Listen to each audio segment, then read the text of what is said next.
திருப்பதி உண்டியலில் 20 லட்சம் ரூபாய் ஒரே கட்டாக இருந்தது. காணிக்கை செலுத்தது யார் என்று தெரியவில்லை.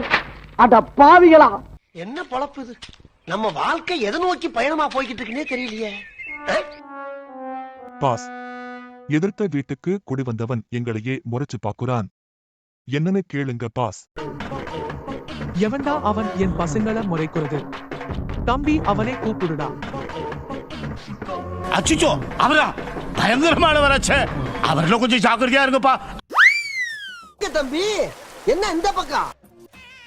வணக்கம் சாமி, நான் மீனா வீட்டுக்கு புதுசா குடி வந்து இருக்கேன். இவங்களை இனிமே நான் பார்த்துக்கிறேன். கவலைப்படாதீங்க.